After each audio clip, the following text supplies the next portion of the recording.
notre chronique du terroir, nous sommes en compagnie de Philippe, le propriétaire des endives JMS situées à Sainte-Lette. Bonjour Philippe. Bonjour. Ici Philippe, nous sommes dans ton champ où tu prends tes racines pour les rentrer pour l'hiver, pour pouvoir fabriquer à l'année. Est-ce que tu peux nous expliquer ça? Bien, ça, c'est la première étape. Dans l'endive, ça ici, ça concerne la première étape. Alors, on part avec un semis au printemps. Pour arriver avec une récolte en fin d'année, ce qu'on recherche à avoir, c'est une racine avec juste un petit peu de feuillage, parce que tout ce feuillage-là va rester au champ.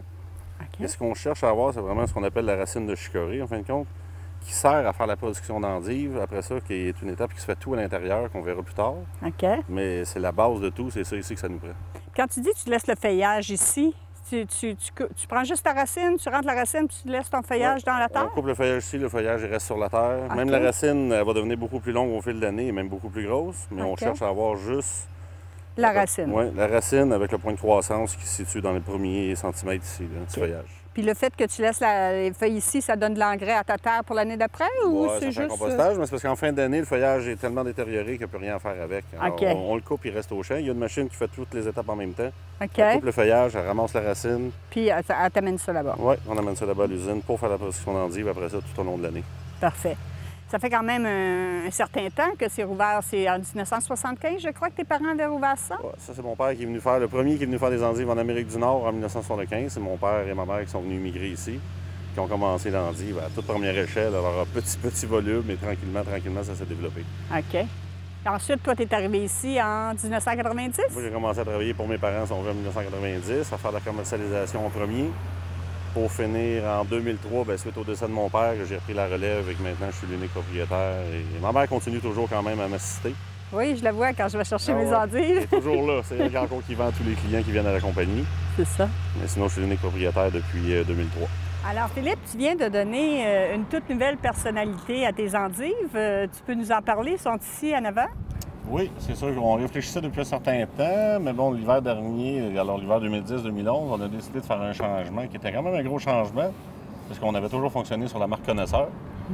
Et maintenant, on a décidé, j'avais donné le mandat, si on veut, à une firme, puis au début, j'avais dit même le nom de commerce, au pire, on peut même le changer. Et en fait, on a décidé complètement de changer pour avoir la nouvelle marque qui est la Diva, qu'on trouvait une marque plus jeune, plus nouveau. C'est très joli. Et en même temps, on a lancé des nouvelles gammes de produits. Parce qu'ultérieurement, en Connaisseur, il se faisait déjà le sac qu'on voit ici présentement d'une livre en blanche. Oui. Mais il n'existait pas de rouge en sac, il n'existait pas de bio en sac. Ça, c'est le dernier sac qui nous reste à transférer sur la marque Diva. OK. Alors, on a décidé de faire tout un changement. Alors que ce soit la marque qui a commencé par changer, les emballages qui ont changé. On a intégré des photos maintenant. Des recettes? On avait déjà des recettes, mais là, c'est sûr qu'on a développé des nouvelles recettes. On a intégré aussi les photos sur les sacs, je trouve, qui donnent quand même plus de punch au sac. Ah, c'est vraiment très joli. Moi, j'ai vu les deux, là, comme le public pourra s'en rendre compte. C'est le jour et la nuit avec ce que tu avais. Et félicitations, c'est une bonne décision. Vous avez beaucoup de recettes, puis on a des très, très bonnes recettes ici qu'on pourrait peut-être voir. Vous avez des grilled cheese... Les grilled cheese aux endives. Endives prosciutto sur barbecue. Salade d'été avec des fruits. On a des gratins d'endives au canard, crème d'endives aux amandes. C'est vraiment superbe parce que ça va permettre aux gens de pouvoir manger ce produit-là d'une toute autre façon. OK. Alors, on est allé voir tout à l'heure le départ de ta production dans le champ. Explique-nous ce qui se passe quand c'est rendu ici avec la racine. Bon, c'est ça. Comme ce qu'on a vu au champ, la racine, c'est sûr qu'elle va se développer jusqu'au mois d'octobre. La grosse récolte, ça fait vraiment au mois d'octobre. On ramasse ces racines-là, on les met en frigo pour les mettre en dormance. Et après ça, jour après jour, tout au long de l'année, on en ressort. Et là, ils s'en vont sur le système qu'on appelle la plantation au départ, alors qui est la remise de la racine en salle de forçage, qui est une salle complètement dans le noir, avec un gros taux d'humidité. Et c'est là-dedans qu'ils vont pousser à l'intérieur environ de 3 à 4 semaines. Et ensuite, il se fera la récolte sur la racine, parce qu'une racine va donner qu'une seule endive. Alors, on récolte l'endive sur chaque racine, qui est vraiment effeuillée, enlever les feuilles sales, etc., pour après ça aller du côté de l'emballage, que ce soit en vrac, en sac, dans tous les formats disponibles. Et puis, ces produits-là, ces excellents produits-là, comme on pourrait dire, sont disponibles dans quel endroit? C'est sûr que nous, au Québec, on fait toutes les grandes chaînes de magasins au Québec. Ça, c'est vraiment quand même nos clients majeurs depuis toujours, c'est nos grandes surfaces. C'est sûr qu'on fait même de la restauration, on fait quand même des grossistes à Montréal. Vraiment, c'est sûr que dans l'endive, c'est mon domaine. On essaie de couvrir la plus grande part de marché ici au Québec.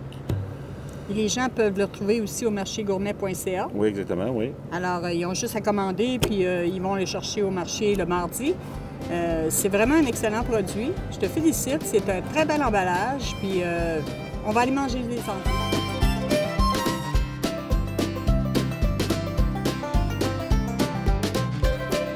La recette du jour, des endives au chèvre chaud. Pour ce faire, prenez des endives de 5 lettres, coupez-les en deux. Vous faites des petites barquettes avec. Vous mettez du fromage de chèvre de la ferme Diodati, un autre produit de chez nous. Vous mettez des épices italiennes, vous envoyez ça au four à 400 degrés environ 10 minutes. C'est vraiment très bon. Vous pouvez décorer votre assiette comme vous le voulez et servir ça à vos amis. Bon appétit!